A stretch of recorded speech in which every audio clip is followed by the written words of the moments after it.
16 টাকা কেজি দরে ভাঙাড়ির দোকানে বিক্রি। চট্টগ্রাম আদালতের বারান্দা থেকে গায়েব হওয়া 2000 মামলার নথি উদ্ধার। জড়িত চা বিক্রেতা গ্রেফতার। জুলাই বিপ্লবের ঘোষণাপত্র প্রকাশের দাবিতে লিফলেট বিতরণ। অভ্যুত্থানে শহীদদের রাষ্ট্রীয় স্বীকৃতি ও আহতদের বিনামূল্যে চিকিৎসার দাবি। সংকটের মাঝেও ঘুরে দাঁড়ানোর চেষ্টায় পোশাক খাত। বিদায়ী বছরে 38 বিলিয়ন মার্কিন ডলারের পণ্য রপ্তানি। মন্দা কাটাতে নতুন বাজারে চোখ ব্যবসায়ীদের।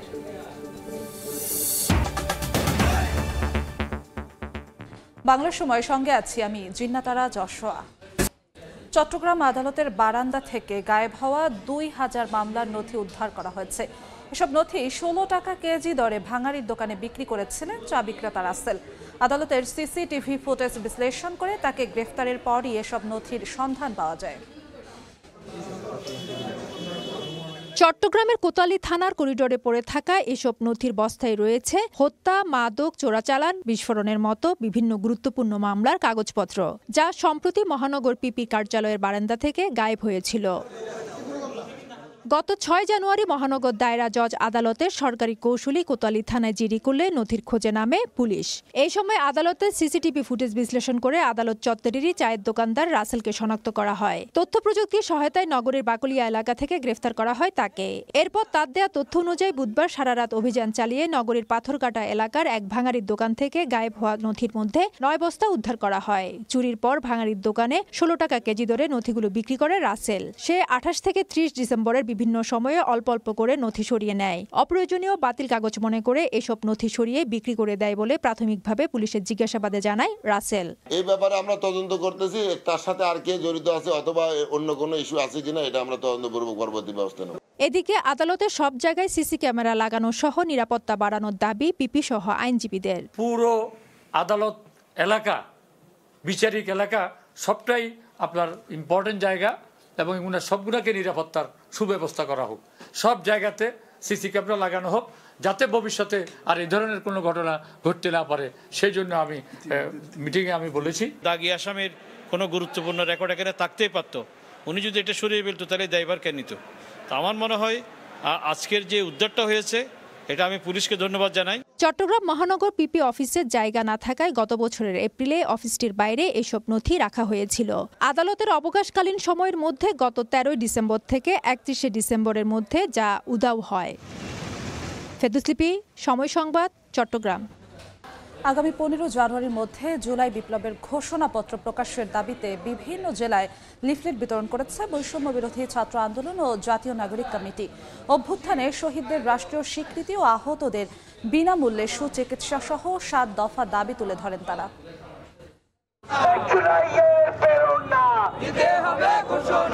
জুলাইয়ের প্রেরণা দিতে হবে ঘোষণা স্লোগানে রাজপথে শিক্ষার্থীরা। সর্বস্তরে জনতার হাতে হাতে লিফলেট বিতরণ। ফ্যাসিস্ট ও স্বৈরাচার হাসিনার পতনে মুখ্য ভূমিকা রাখা বৈষম্য বিরোধী ছাত্র আন্দোলনের নেতাকর্মীরা জুলাই বিপ্লবের ঘোষণাপত্র প্রকাশের দাবিতে সরব। বরিশাল, টাঙ্গাইল, নাটোর সহ বিভিন্ন জেলায় ব্যবসা প্রতিষ্ঠান, অফিস, পথচারী সহ জনসাধারণের মাঝে লিফলেট বিতরণ করেন সংগঠনটির নেতাকর্মীরা। আমরা আসলে মানুষের অধিকারটা কিভাবে বাস্তবায়ন করতে পারবো বা আমাদের কি ভুল ত্রুটিগুলো আছে এগুলো মানুষ কিভাবে দেখতেছে এই বিষয়গুলো নিয়ে কাজ করতে হবে এবং আমরা এই বিষয়গুলোর জন্য মানুষের দ্বারে যাচ্ছি। কর্মসূচির সঙ্গে একাত্মতা জানায় জাতীয় নাগরিক কমিটিও। আগামী 15 জানুয়ারির মধ্যে জুলাই ঘোষণাপত্র প্রকাশের দাবি জানান তারা। পাশাপাশি অভ্যুত্থানে শহীদদের রাষ্ট্রীয় স্বীকৃতি, দ্রুত আহতদের বিনামূল্যে সুচিকিৎসা নিশ্চিত করা সহ 7 দফা তুলে ধরেন। এই যে লড়াইয়ে যারা ছিলেন, আমরা যারা রাজপথে ছিলাম, আমরা মনে করি আমাদের একটা স্বীকৃতি প্রয়োজন এবং এই স্বীকৃতি আমাদের এই অন্তর্বর্তীকালীন সরকারকে বৈধতা ঘোষণা করবে, এটা আমরা মনে করি। জাতীয় নির্বাচনের আগে দেশের গণপরিষদের ভোট দেখতে চায় বৈষম্য বিরোধী ছাত্র আন্দোলন। ফ্যাসিবাদী রাষ্ট্র কায়েম সহ যে কোনো নৈরাজ্যের বিরুদ্ধে ছাত্র জনতা প্রয়োজনে আবারও রাজপথে নামতে প্রস্তুত বলেও ঘোষণা দেন। রিমো সিদ্দিক, সময় সংবাদ। রাষ্ট্র কাঠামো মেরামতে 31 দফা বাস্তবায়নে বরিশালে লিফলেট বিতরণ করেছে বিএনপি।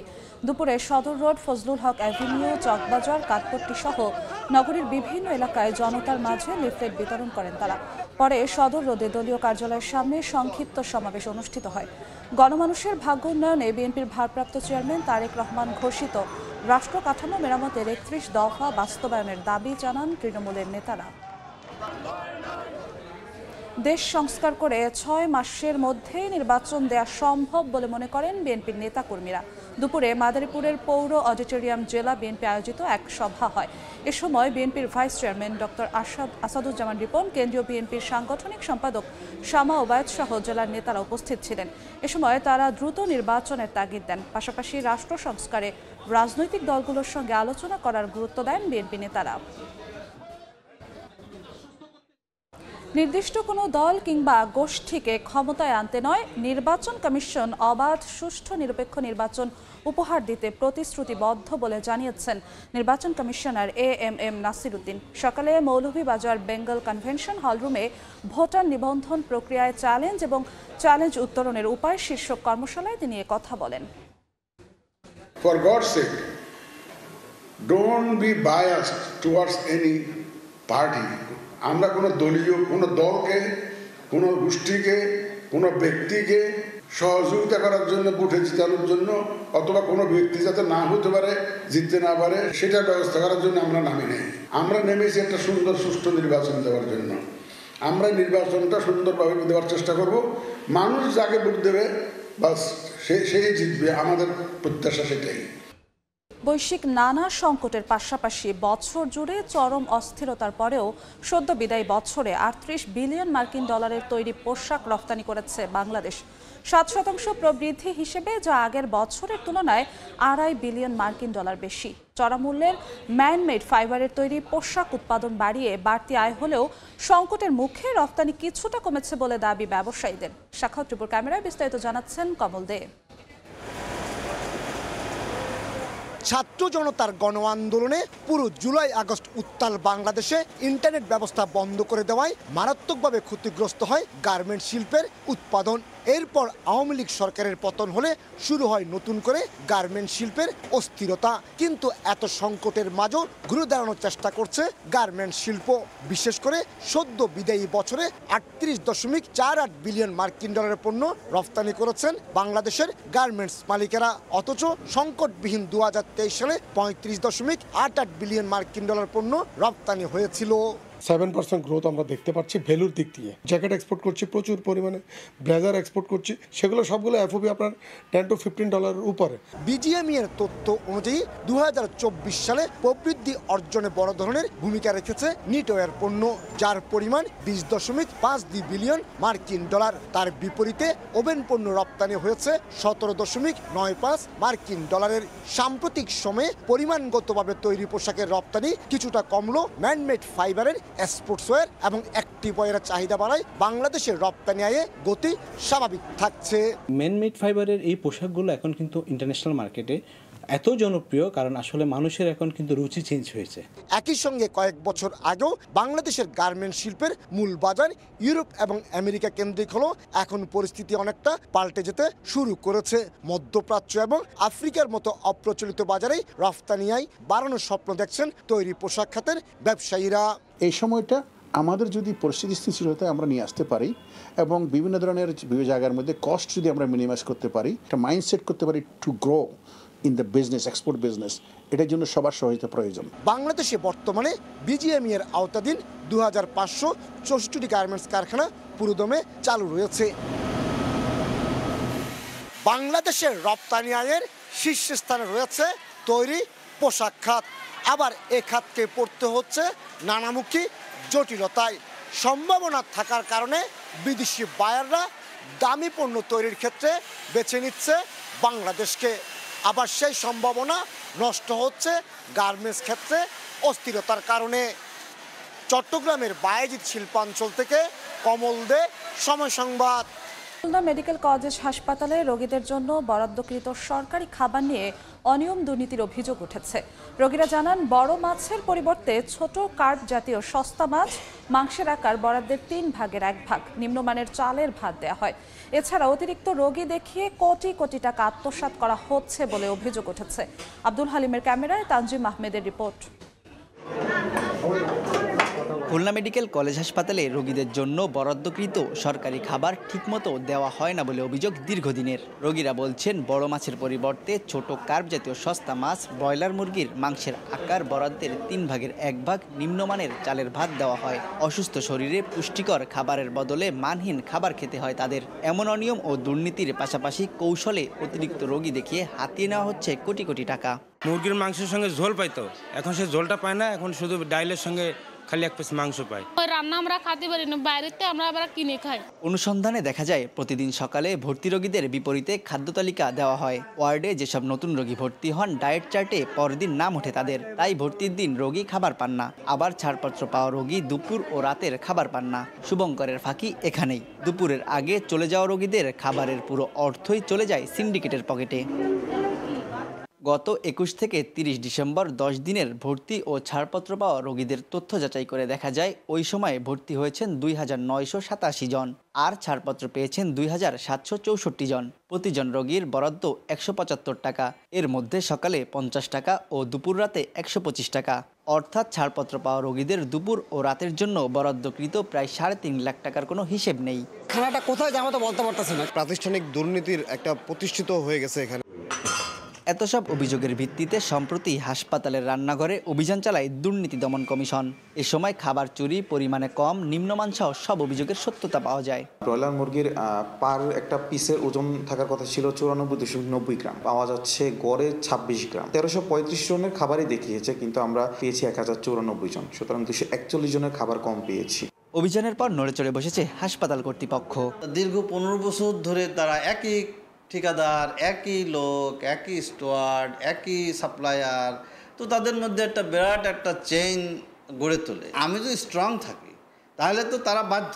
অভিযোগের বিষয়ে রান্নাঘরের দায়িত্বে থাকা হাবিবুর রহমান ক্যামেরার সামনে কথা বলতে রাজি হননি, তবে মুঠোফোনে দাবি করেন কোনো অনিয়মে জড়িত নন তিনি। তানজিম আহমেদ, সময় সংবাদ, খুলনা। দেখছেন বাংলার সময়। চট্টগ্রাম বন্দরে দীর্ঘ সময় খালাস না হওয়া 7টি কন্টেইনারের নষ্ট পণ্য ধ্বংস করল কাস্টমস। দুপুরে বন্দর রিপাবলিক ক্লাবের পেছনের খালি জায়গায় মাটি খুঁড়ে নষ্ট পণ্য ফেলা হয়। কাস্টমস কর্মকর্তারা জানান 2011 থেকে 2015 সালের মধ্যে পণ্যগুলো আমদানি করা হয়। আমদানির শর্ত পূরণ করতে না পারার কারণে মাল খালাস করা সম্ভব হয়নি। সেই নষ্ট পণ্যগুলোর মধ্যে 4 কন্টেইনার পেঁয়াজ, 1 কন্টেইনার কমলা, 1 কন্টেইনার রসুন ও মিথ্যে ঘোষণায় আনা 1 কন্টেইনার স্ল্যাব ধ্বংস করা হয়। এ সময় কাস্টমস ছাড়াও বন্দর, পরিবেশ অধিদপ্তর, ফায়ার সার্ভিস সহ প্রশাসনের কর্মকর্তারা উপস্থিত ছিলেন।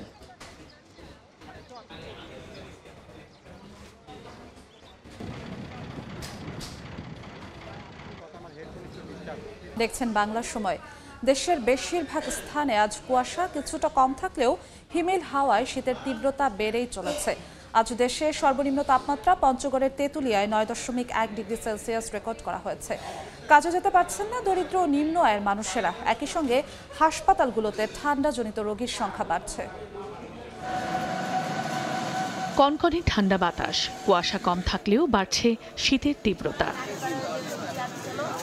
রাজশাহী, পাবনা, নওগাঁ, পঞ্চগড় ও চুয়াডাঙ্গায় বইছে মৃদু শৈত্যপ্রবাহ। বৃহস্পতিবার দুপুর 12টায় দেশের সর্বনিম্ন তাপমাত্রা রেকর্ড করা হয় তেঁতুলিয়ায় 9.1 ডিগ্রি সেলসিয়াস। রাত্রে প্রচুর কুয়াশা এবং অতিরিক্ত ঠান্ডা পঞ্চগড়ে। তীব্র শীত আর ঘন কুয়াশায় নষ্ট হচ্ছে বোরো ধানের বীজতলা, তার উপর রয়েছে পোকার আক্রমণ। কৃষকের চোখে এখন আবাদের লক্ষ্যমাত্রা পূরণ নিয়ে শঙ্কা। ক্ষেত কামার নষ্ট হয়ে যাইতেছে, ধানগুলো নষ্ট হয়ে যাইতেছে, একসে লাল লাল পোকা, এই বীজ লাল হয়ে গেছে। কৃষি বিভাগ দিয়ে কোনো সমর্থন পায় না বা কৃষি বিভাগের কোনো লোক আসা যাওয়া করে না। বীজতলার কিভাবে যত্ন নিবে সেই সব ব্যাপারে কিন্তু তাদেরকে পরামর্শ প্রদান করি। যে লক্ষ্যমাত্রা আবাদের তার থেকে কিন্তু বীজতলার পরিমাণ কিন্তু বেশি করা হচ্ছে। এদিকে হিম শীতল হাওয়ায় বিপাকে পড়েছেন নিম্ন ও স্বল্প আয়ের মানুষ। ঠান্ডা নিয়ে যাইতে হয় না, যাত্রী নাই, রান্নাতে বাইরে হয় না মানুষ। আমরা বহু দূর থেকে আসছি, কাজ কাম নাই, শীত ঠান্ডা। শীতের সঙ্গে পাল্লা দিয়ে হাসপাতালগুলোতে বেড়েছে ঠান্ডাজনিত রোগীর সংখ্যা। গেল কয়েকদিনে হাসপাতালগুলোতে দ্বিগুণেরও বেশি রোগী ভর্তি হয়েছে শুধুমাত্র শ্বাসকষ্ট, নিউমোনিয়া, জ্বর, সর্দি ও কাশি নিয়ে। আমার বাচ্চা ঠান্ডা জ্বর ছিল, আজকে অনেক দিন ধরে, তো 7 তারিখে এই জায়গায় ভর্তি হয়েছি। বুকে কফ জমছে, নিউমোনিয়া হয়েছে। 1 সপ্তাহ আগেও আমাদের দেখা গেছে যে নিউমোনিয়া রোগী থেকেও শীতকালীন ডায়রিয়া রোগীর সংখ্যা অনেক বেশি বেড়ে গেছে। দেশের বিভিন্ন স্থানে রাতের তাপমাত্রা আরও কমার পূর্বাভাস দিয়েছে আবহাওয়া অফিস। চন্দ্রা বিশ্বাস, ববি, সময় সংবাদ। এই ছিল বাংলার সময়, সঙ্গেই থাকুন সময়ের।